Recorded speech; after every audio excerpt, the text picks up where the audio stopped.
Everyone deserves a great manager. The 6 critical practices for leading a team. By Victoria Roos Olsson, Todd Davis, and Scott Miller. Book review. Hello friends. Today I am going to review the book, Everyone Deserves a Great Manager. The 6 critical practices for leading a team by Victoria Roos Olsson, Todd Davis, and Scott Miller. New managers should learn 6 pivotal management practices and seasoned managers should review them. Scott Miller admits his management style was all wrong when he was 3 months into his new job at the Covey Leadership Center, now Franklin Covey. When he started, at age 27, he monitored when his team members arrived at work and when they left. He forbade them to waste even a minute of the workday on personal matters. Miller insisted that one employee review her colleagues' voicemails during her honeymoon and report anything suspicious back to him. During this period, the author says he was tyrannical and a nightmare. Miller eventually outgrew his boorish behavior and became an admirable, effective, and accomplished manager. On the way, he learned significant lessons about leadership, including 6 pivotal management strategies. In the olden days, first-level leaders had multiple managers above them who had steadily climbed the leadership ladder, accumulating experience along the way. Having reduced their management ranks, companies now have fewer experienced managers to teach new managers how to do their jobs. However, you can become an excellent manager by following 6 practical, field-tested strategies. Strategy 1. Develop a leader's mentality. What is your mindset? Do you understand your thinking processes? Leaders must be aware of how and why they think as they do. Make sure your suppositions are accurate and realistic. If you discover you're wrong, change your mind quickly. Shifting your beliefs isn't easy, but you can't become a great manager by clinging to incorrect information or biased thinking. Franklin Covey's See, Do, Get cycle offers a mental framework for navigating change and developing the behaviors that accompany the transition to becoming a better leader. 1. See, the way you see things governs your behavior. 1. Your results depend on how you act in response to your perceptions. 2. Do. Pay attention to how you behave. Act with deliberation. 3. Get. Identify the important goals you want to reach. Within this mental framework, the See component carries the most weight. To achieve true, long-range results, you must adapt your mindset to the reality around you. You must see situations clearly and operate accordingly. Fundamentally, becoming a leader will require you to let go of some of the skills and mindsets that made you successful as an individual contributor. Most people get promoted to management because they are successful individual producers. This is particularly true for former sales superstars who become sales managers. However, highly competitive performers often have a zero-sum mentality. I win, they lose. This mindset doesn't work for managers. When you become a manager, you have to put your team's results first. Strategy 2. Routinely meet with each individual member of your team. Engage your team members through one-on-one meetings where you can inspire each individual. Help them commit to your organization and become more dedicated, cooperative employees. Use one-on-one meetings to construct an energizing corporate culture. This means you must host the right kind of meetings. Don't let your one-on-ones devolve into status updates. What did you work on last week? What are you working on this week? Great. Next. Employees often report that their relationship with their direct leader is the most meaningful relationship in their professional lives and determines whether they stay with a company or move on. Use weekly one-on-one meetings to coach your employees. Prepare in advance and set aside at least 30 minutes for each meeting. When you set a meeting with an employee, keep your commitment. Try not to cancel or change his or her scheduled day or time. To incorporate this practice into your daily management routine. 1. Use your planning calendar to schedule your one-on-one meetings with team members. 2. Ask effective coaching questions during these meetings. 3. After a few sessions, ask for feedback. 3. Does the person consider the meetings worthwhile? How can you make them better? Strategy 3. Organize your team for productivity. Position it to achieve top results. Too many managers micromanage. They constantly tell their team members exactly what to do and how they do it. Often, these do it for them managers jump in at the first sign of trouble and take over. This stifles initiative and creativity, and undercuts productivity. Learn to delegate. Trust your people to handle their assignments professionally. If people are doing their jobs solely because their boss told them to, it sucks engagement right out of a team. Don't set goals for your team. Work with individual team members to plan their own goals and work activities. To incorporate this practice into your daily management routine. 1.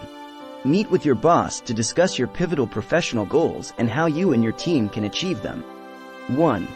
This will spur a discussion of the goals your manager wants your team to meet and how. 2. Assemble your team members to discuss these goals and how they fit into the overall organization's targets. 3. Develop a team scoreboard that highlights these goals. 3. Delegate someone to update it regularly. 4. Assign stretch tasks and goals to your team members to help them develop their abilities. 5. Celebrate all team victories. Strategy 4. Make sure everyone on your team is receptive to and values feedback. Few activities are as valuable as giving and receiving objective feedback. This is why you must provide quality feedback to your team members and solicit feedback from them about your work as a manager and about the company. Make your feedback constructive, actionable, specific, and sometimes tough. Don't shirk that last requirement, but avoid harshness. Picture yourself 10 years from now. What do you want your team to say about this time in their lives? What results will you and your team have delivered? How would you want your team to describe your leadership? Regard feedback as coaching, and use it to boost and help your team members. Never put them down. They need to understand material that might not be clear to them. Emphasize reinforcing feedback that recognizes and affirms positive behavior. To incorporate this practice into your daily management routine, tell your team members that in the future, the team will put a premium on giving and receiving feedback. During the next month, solicit significant feedback from someone close to you. Strategy 5. No matter what happens, your job is to guide each of your team members through events that affect them. MIT's Peter Senge explains, people don't resist change, they resist being changed.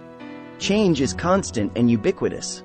It may include promoting or laying off employees, bringing in new leaders, merging with another company, or coping with new software and work requirements. If you have the common mindset of achieving results on your own, it's important to accept once and for all that your work isn't just about you anymore. It's about them. Prepare your people for change and guide them through its hazards and opportunities, including corporate change initiatives. No matter what change brings, help your team remain productive. The Franklin Covey change model helps managers understand the stages and managerial ramifications of change as they move through its 4 zones. Zone of status quo. This is the business as usual zone. For now, change is theoretical. Zone of disruption. People begin to feel stressed as change becomes imminent. Zone of adoption. Due to change, people must do things differently. Zone of better performance. The hope is that change and the way people adapt to it will lead to improved results. To incorporate this practice into your daily management routine. 1. If you have serious questions about an upcoming change initiative, speak with your manager to gain a better understanding of the logic behind the new plan. 2. Meet often with individual teammates. 2. Update them and reassure them about change issues. 3. Create a scoreboard highlighting the achievements of your team members as they work through the change initiative. 4. Celebrate when your team scores an early change initiative win. Strategy 6. As a leader, you have limited time and energy. Use them wisely. Gallup reports that almost 2/3 of workers worry about professional burnout. Does this include you or your team members? Once you start to notice any highs and lows in your energy levels, ask yourself why. To boost your energy level and theirs, tap into 5 energy drivers. The amount of energy you have during your waking hours depends on these factors. Sleep. Everyone needs at least 7 hours of good sleep nightly. You can't expect to move magically from 100% activity to immediate, restful sleep. Establish a firm boundary separating your activity time from your sleep time. Instead of staying super busy right up until you turn off the lights, practice yoga and meditation to help calm you for sleep. Relax. If you are under stress, it's hard to relax. Does your lifestyle reduce or promote stress? What are your coping mechanisms? Binge watching television or indulging in a gaming marathon won't relax you. These activities drain your energy. Try something restful during the day by engaging in mental mini breaks. Breathe deeply to oxygenate your system. This makes you feel good and builds your energy. Keeping your mind active is a positive way to build energy. Always keep learning.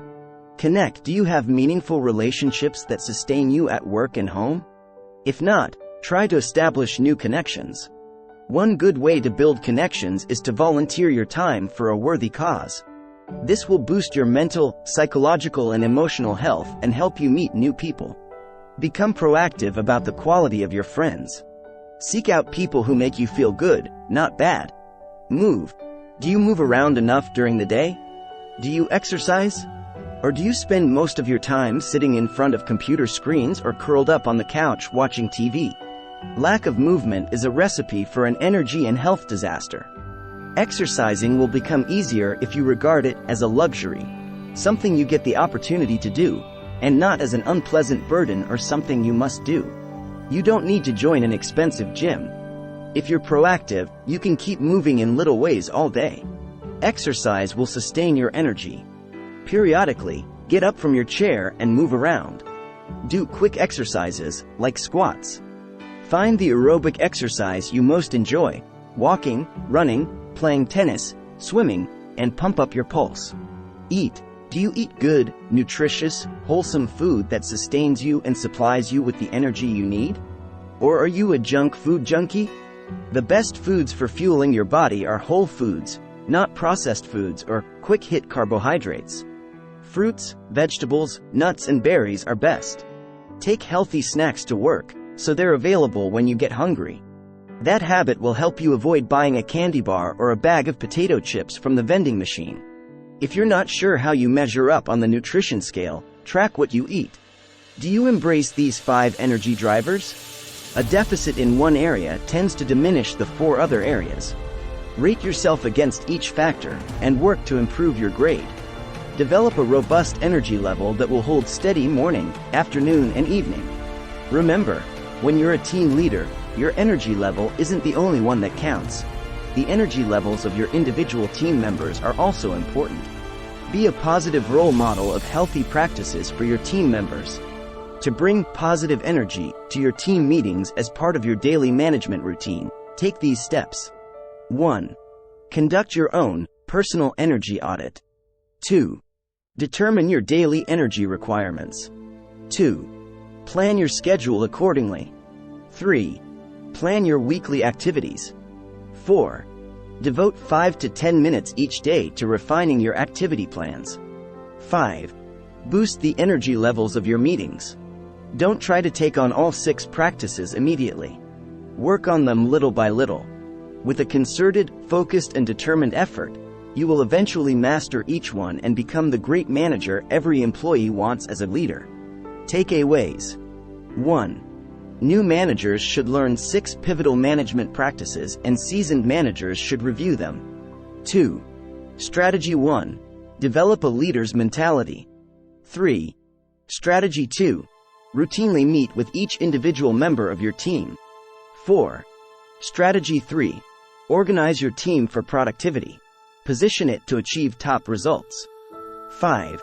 Strategy 4. Make sure everyone on your team is receptive to and values feedback. 6. Strategy 5. No matter what happens, your job is to guide each of your team members through events that affect them. 7. Strategy 6. As a leader, you have limited time and energy. Use them wisely. Please like, share, and subscribe for more videos. Thanks for watching.